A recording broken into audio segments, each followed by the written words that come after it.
لیکن وہ جلدی پرسکون ہو گیا۔ اب کیا کرنا ہے سر؟ سلمان رضا نے ادب سے پوچھا۔ باقی چاروں لڑکیوں کا بھی انٹرویو تو لینا ہی ہے، لیکن میری فلم میں کام فرح ہی کرے گی۔ لیکن سر، وہ تو بہت ڈر گئی ہے، وہ شاید ہی لوٹے۔ وہ ضرور لوٹے گی، فرنانڈس نے بڑے اعتماد سے کہا، اور اگر وہ نہیں لوٹے گی تو میں اسے لینے اس کے گھر جاؤں گا۔ ویسے میرا خیال ہے کہ وہ خود ہی آ جائے گی۔ نئی لڑکیوں کو کسی فلم میں پہلی بار مرکزی کردار آسانی سے نہیں ملتے۔ لیکن وہ تو بہت ڈر گئی ہے سر۔ وہ وقتی بات ہے، وہ کچھ زیادہ ہی حساس ہے، اس لیے مجھے امید ہے کہ وہ کام بھی اچھا کرے گی۔ اگر وہ تھوڑی دیر یہاں رک جاتی تو اس کا خوف ختم ہی ہو جاتا۔ مجھے بڑا تجسس ہو گیا ہے سر کہ آپ اس مرتبہ کس قسم کی فلم بنانا چاہتے ہیں۔ آپ نے تو پہلے کبھی کوئی خوفناک فلم نہیں بنائی۔ خوفناک چیز بس اس لڑکی کا کردار ہوگا، ورنہ فلم تو بس دہشت گردی کے موضوع پر ہوگی۔ یہ پہلا موقع ہے کہ آپ نے مجھے ابھی تک اس فلم کی کہانی کے بارے میں کچھ نہیں بتایا۔ یہ باتیں بعد میں کر لینا، ان چاروں لڑکیوں کو نپٹاؤ۔ بہتر ہے۔ پھر ایک ایک کر کے ان چاروں لڑکیوں کو بلایا گیا۔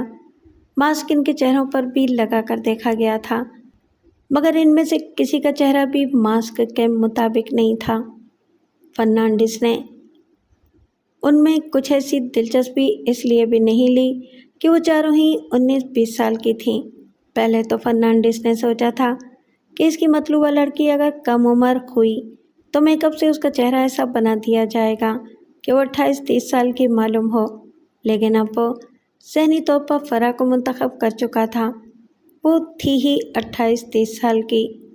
چاروں لڑکیوں کو یہ کہہ کر رخصت کر دیا گیا کہ انہیں بذریعہ خط نتیجے سے آگاہ کر دیا جائے گا۔ جاتے وقت ان چاروں ہی کے چہروں پر مایوسی نظر آئی تھی۔ غالباً انہیں یہ تجربہ پہلے ہی تھا کہ اس قسم کے رویے کا سبب ٹالنے کے سوا کچھ نہیں ہوتا۔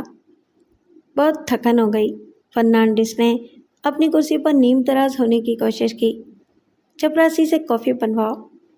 سلمان رضا نے چپراسی کو بلا کر اس سے کافی بنانے کے لیے کہا، پھر بولا، سر، کہانی کیا ہے؟ کہانی کوئی خاص نہیں ہے، یہ دہشت گردی کے موضوع پر ہے۔ لیکن سر، دہشت گردی کی اس کہانی میں اس لڑکی کا کیا کردار ہوگا جس کا آدھا چہرہ ہڈیوں کا ہے؟ وہی تو اس کہانی کی انوکھی چیز ہوگی۔ فرنانڈس مسکرایا۔ اچھا، یہ بتائیں کہ یہ ماسک آپ نے پہلے ہی سے بنوا لیا تھا؟ یہ ماسک اس فلم کے لیے نہیں بنوایا تھا۔ 6 مہینے پہلے جب میں امریکہ گیا تھا تو ہالی ووڈ کے لیے اس قسم کی چیزیں تیار کرنے والی ایک کمپنی دیکھنے گیا تھا۔ وہاں میں نے ایسی کھوپڑیاں دیکھی تھیں جو اندر سے کھوکھلی تھیں اور 2 حصوں میں تھیں، تاکہ انہیں کسی شخص کے چہرے پر آسانی سے چڑھایا جا سکے۔ وہ دیکھ کر مجھے خیال آیا کہ اگر میں نے کبھی کوئی خوفناک فلم بنانے کا پروگرام بنایا تو اس میں آدھی کھوپڑی کا کوئی انسان دکھاؤں گا۔ اسی خیال سے میں نے اس کمپنی سے آدھی کھوپڑی بنوا لی تھی۔ اس وقت میرے ذہن میں وہ آئیڈیا نہیں تھا جو ابھی کچھ دن پہلے ہی میرے ذہن میں آیا ہے۔ کیا آیا ہے سر؟ وہ یہ کہ یہ آدھی کھوپڑی جو میں نے بنوائی ہے وہ اس لیے ہے کہ اس کہانی کا مرکزی کردار ایک ایسی لڑکی ہوگی جس کے آدھے چہرے کا گوشت گل چکا ہے۔ اور یہ بتاتے ہوئے فرنانڈس کا لہجہ کچھ فخریہ تھا۔ ایسی لڑکی اگر کم عمر ہوتی تو وہ زیادہ خوفناک نہیں معلوم ہوتی، اس لیے میں نے ایک ایسی لڑکی کا انتخاب کیا ہے جو 28 اور 30 سال کی ہے، اور اس میں ایک چھوٹا سا رول ایک سائنسدان کا بھی ہوگا۔ دکھانا یہ ہے کہ اس نے ایک خاص قسم کا محلول بنایا ہے، اور اس محلول کی خاصیت یہ ہے کہ وہ کسی جاندار کے جسم پر جہاں لگایا جاتا ہے صرف اس حصے کا گوشت گلا دیتا ہے۔ سائنسدان چند جانوروں پر اس کا تجربہ کرنے کے بعد وہ تجربہ کسی انسان پر کرنے کے لیے بے چین ہو جاتا ہے۔ ظاہر ہے کہ اس قسم کے تجربے کے لیے کوئی بھی انسان تیار نہیں ہو سکتا، لیکن سائنسدان پر جنون طاری ہے۔ وہ اپنی خوبصورت سیکرٹری کو بے ہوش کر کے اپنی تجربہ گاہ میں لے جاتا ہے اور اپنے محلول سے اس لڑکی کے آدھے چہرے کا گوشت گلا دیتا ہے۔ لڑکی جب ہوش میں آ کر اپنی حالت دیکھتی ہے اور اسے معلوم ہوتا ہے کہ سائنسدان نے اس کے ساتھ کیا کیا ہے تو اس پر دیوانگی طاری ہو جاتی ہے۔ وہ سائنسدان کو قتل کر دیتی ہے اور پھر دہشت گرد بن جاتی ہے۔ یہ ابھی میں نے سوچا نہیں ہے کہ وہ دہشت گرد کیوں بنتی ہے۔ یہ سوچنا اسٹوری رائٹر کا کام ہوگا۔ ویسے یہ بتاؤ کہ آئیڈیا کیسا ہے؟ آئیڈیا بہت اچھا ہے سر۔ ان دنوں شہر میں دہشت گردی کی ایسی فضا بنی ہوئی تھی کہ نواحی علاقوں میں سر شامی سناٹا چھانے لگتا تھا اور 8-9 بجے تک ایسی ویرانی ہو جاتی تھی کہ معلوم ہوتا تھا جیسے وہاں کرفیو کا نفاذ ہو۔ شہر کے صرف مرکزی علاقوں میں بھی 9-10 بجے کے بعد خاصا سناٹا ہو جاتا تھا۔ البتہ قانون نافذ کرنے والے اداروں کی گاڑیوں کی آوازیں تھوڑے تھوڑے وقفے سے ہر جگہ اور ساری رات سنائی دیتی رہتی تھیں۔ فرح کا گھر ایک نواحی علاقے میں تھا، اس لیے وہ شام ہونے سے پہلے گھر پہنچ جانا چاہتی تھی۔ فرنانڈس کے دفتر سے نکلنے کے بعد وہ تھوڑی دور تک پیدل چلی اور جب ٹیکسی ملنے کے آثار دکھائی نہیں دیے تو وہ ایک بس میں سوار ہو گئی۔ خوف کی سنسناہٹ اس وقت بھی فرح کے رگوں پہ میں پھیلی ہوئی تھی۔ انسانی کھوپڑی کے صرف ایک ماسک سے کسی کا اتنا خوفزدہ ہو جانا بظاہر ایک ناقابل فہم سی بات تھی، لیکن جو لوگ فرح کو قریب سے جانتے تھے انہیں فرح کی اس کیفیت کا علم تھا جو انسانی کھوپڑی دیکھ کر اس پر طاری ہو جاتی تھی۔ وہ معاملہ ایک نفسیاتی گرہ کا تھا۔ وہ گرہ تھی بھی بہت پرانی۔ فرح 7-8 سال کی تھی جب وہ گرہ اس کے ذہن میں پڑ گئی تھی۔ وہ اپنے والدین کے ساتھ ایک اردو فلم دیکھنے گئی تھی جس میں انٹرویل کے بعد ایک خوفناک فلم کا ٹریلر دکھایا گیا تھا۔ اس ٹریلر میں انسانی کھوپڑیوں کا ایک منظر اتنا دہشتناک تھا کہ فرح خوف سے چیخ پڑی تھی اور بے ہوش ہو گئی تھی۔ اسے فوراً ایک اسپتال میں داخل کرایا گیا تھا جہاں ہوش میں آنے کے بعد بھی وہ منظر اس کے ذہن میں چکراتا رہا تھا۔ وہ کئی دن تک سہمی سی رہی تھی، پھر دھیرے دھیرے اس کا خوف ختم ہوا تھا، لیکن اس دہشتناک منظر نے اس کے دماغ پر ایسی نہ جانے کیا کیفیت طاری کرتی تھی کہ بعد میں کسی انسانی کھوپڑی کی تصویر دکھائی دے جانا بھی اس کے لیے خوف کا سبب بنتا تھا۔ راہ چلتے کسی الیکٹرک پول پر 2 انسانی ہڈیوں کے کراس کے ساتھ بنی ہوئی کھوپڑی دیکھ کر بھی اس کا جسم سنسنانے لگتا تھا۔ اس کے والدین اس حد تک احتیاط برت سکے تھے کہ گھر میں آنے والے اخبار یا رسائل کو جب تلک خود نہیں دیکھ لیتے تھے اس وقت تک انہیں اطمینان نہیں ہوتا تھا۔ اگر کسی رسالے یا اخبار میں ایسی کوئی تصویر چھپی نظر آ جاتی تھی تو وہ تصویر کا ورق پھاڑ کر جلا دیتے تھے۔ ان کا خیال تھا کہ فرح جیسے جیسے بڑی ہوگی اس کے دماغ سے وہ خوف نکل جائے گا، لیکن یہ ان کی غلطی تھی۔ اگر وہ ابتدا ہی میں کسی ماہر نفسیات سے رابطہ کر لیتے تو اس کا کبھی امکان تھا کہ فرح کے ذہن میں پڑی ہوئی وہ نفسیاتی گرہ کھل جاتی اور انسانی کھوپڑی کا وہ خوف جو اس کے خمیر میں گند گیا تھا ختم ہو جاتا۔ فرح کی 2 چھوٹی بہنیں بھی تھیں جن سے فرح اپنی ماں کے انتقال کے بعد بہت زیادہ محبت کرنے لگی تھی، اور اب جب وہ 28 سال کی ہوئی تو اس کی زندگی کے 7 سال اپنی بہنوں کے مستقبل کی بہتری کے لیے صرف ہو چکے تھے۔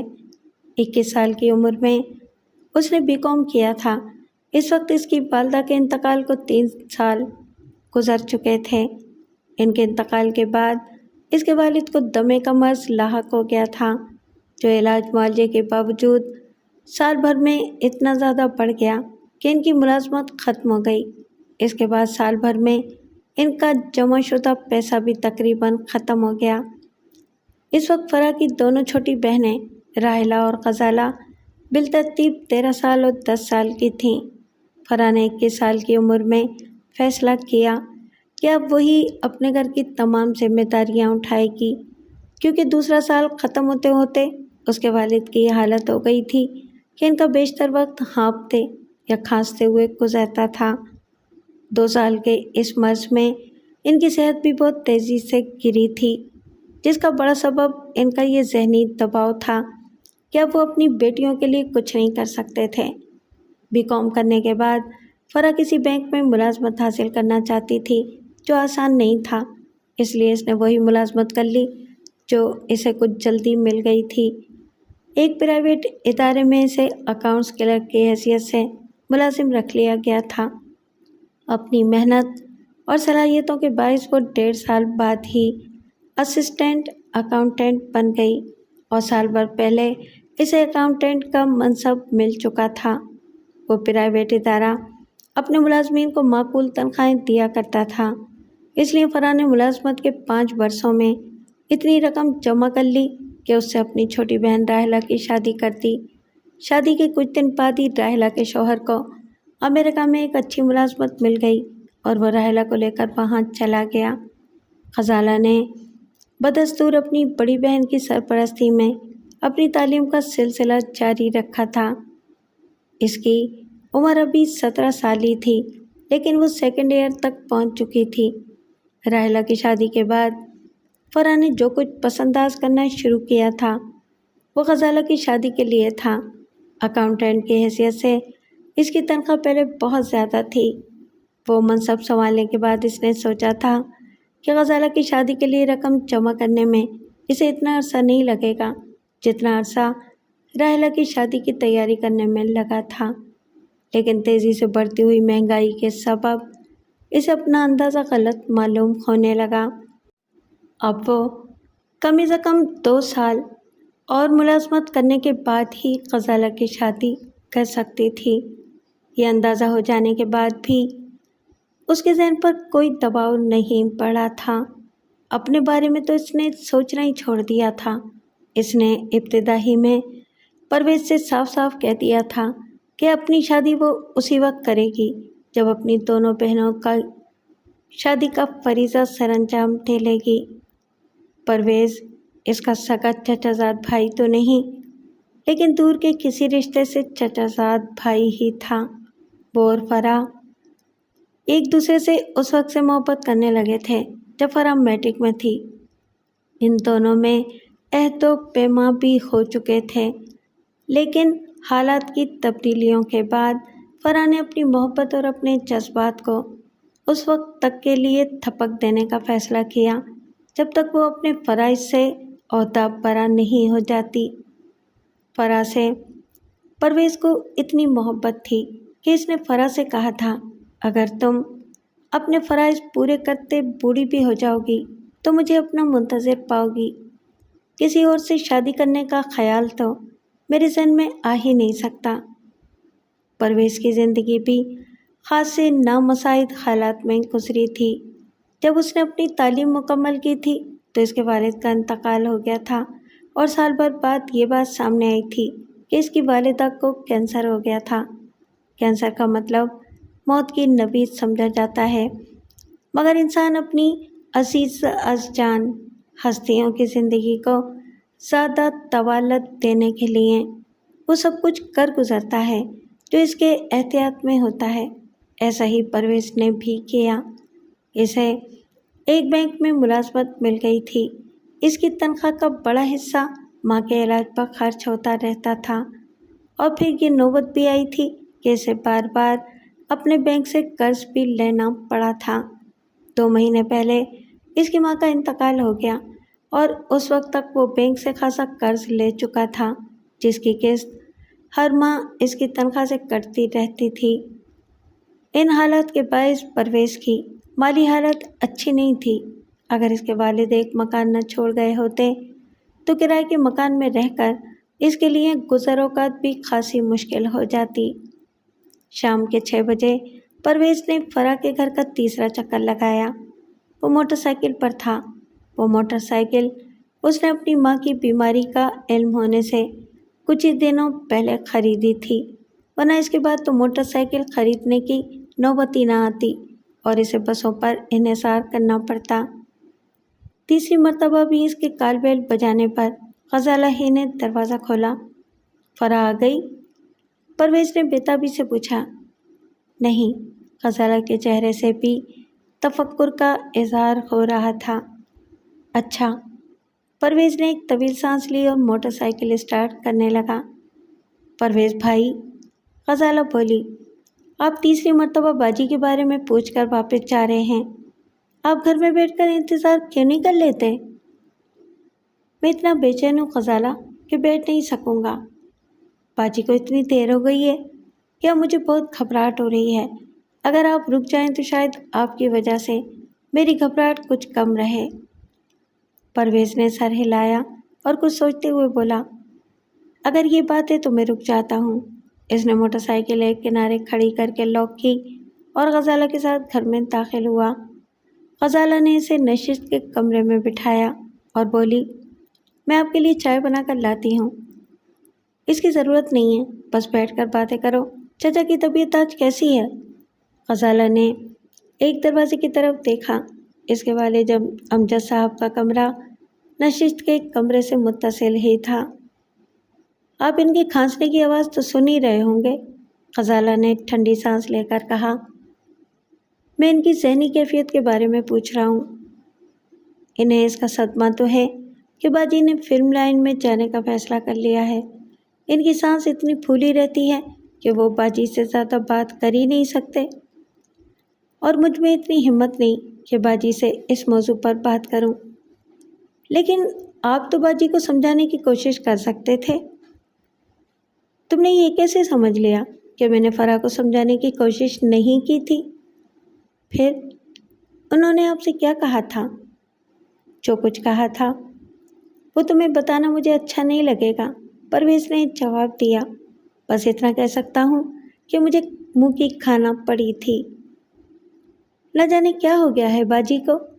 غزالہ کچھ روحان سی ہو گئی۔ یہ تو میں محسوس کر چکی ہوں کہ وہ آپ سے بھی کھچی کھچی سی رہنے لگی ہیں۔ اسی وقت کال بیل بجی اور غزالہ تیزی سے کھڑی ہو گئی۔ باجی ہی ہوں گی، اس کے منہ سے نکلا تھا، اور پھر وہ دروازہ کھولنے کے لیے تیزی سے جھپٹی تھی۔ چند لمحے بعد پرویز نے فرح کو اندر آتے دیکھا۔ تم کب آئے؟ فرح نے قریب آتے ہوئے سرسری سے انداز میں پوچھا۔ ابھی 2 منٹ پہلے آیا ہوں، پرویز نے جواب دیا۔ غزالہ نے لقمہ دیا۔ اس سے پہلے بھی پرویز بھائی 2 چکر لگا چکے ہیں۔ کیوں؟ فرح نے پرویز کی طرف دیکھا۔ وہ پرویز کے سامنے ہی بیٹھ گئی تھی۔ میں یہ جاننے کے لیے بے چین ہو رہا ہوں کہ آج تم جس انٹرویو کے لیے گئی تھی کیا وہ کامیاب رہا؟ نہیں، فرح نے جواب دیا۔ غزالہ کے چہرے پر ایسے تاثرات ابھرے جیسے اسے فرح کی ناکامی سے سکون پہنچا ہو۔ لیکن میں اس ناکامی سے دل برداشتہ نہیں ہوں، فرح نے بڑی سنجیدگی سے کہا۔ میں اس سلسلے میں اپنی کوششیں جاری رکھوں گی۔ خدا کے لیے اپنے فیصلے پر نظر ثانی کرو فرح، پرویز نے کہا۔ تم ایک بہت شریف خاندان کی لڑکی ہو، تم فلم لائن میں جاؤ گی تو دنیا کیا کہے گی؟ دنیا میرے لیے جہنم رسید ہو چکی ہے، اور تم سے میں کچھ دن پہلے کہہ چکی ہوں کہ اب میرے معاملے میں دخل اندازی نہ کرو تو بہتر ہے۔ پرویز اس وقت اگر فرح کے ساتھ اکیلا ہوتا تو دوسری بات ہوتی، لیکن غزالہ کی موجودگی میں فرح کے اس سخت جملے کے باعث اس کے چہرے کا رنگ بدل گیا۔ میں ذرا ابا کو دیکھ لوں؟ فرح اچانک کھڑی ہوئی اور برابر کے کمرے میں چلی گئی۔ پرویز کے چہرے کا رنگ کچھ اور متغیر ہو گیا۔ اسے محسوس ہوا تھا کہ غزالہ کے سامنے اس کی سخت توہین ہوئی تھی۔ وہ کھڑا ہو گیا۔ اچھا غزالہ، میں اب چلتا ہوں۔ وہ تیزی سے دروازے کی طرف بڑھا۔ غزالہ اس کی طرف لپکی۔ آپ ناراض ہو کر جا رہے ہیں پرویز بھائی؟ نہیں غزالہ، پرویز نے کہا، یہ مت سمجھو کہ میں اب یہاں نہیں آؤں گا۔ یہ میرے لیے ممکن ہی نہیں کہ میں تم لوگوں کو بھول جاؤں۔ لیکن دراصل وہ یہ کہنا چاہتا تھا، یہ میرے لیے ممکن نہیں کہ میں فرح کو بھول جاؤں۔ گھر سے نکل کر اس نے موٹر سائیکل اسٹارٹ کی اور تیزی سے چل پڑا۔ اس وقت پہلی مرتبہ اسے خیال آیا کہ فرح میں یہ تبدیلی 15 دن پہلے ایک بڑے ہوٹل میں چائے پینے کے ایک دن بعد آئی تھی۔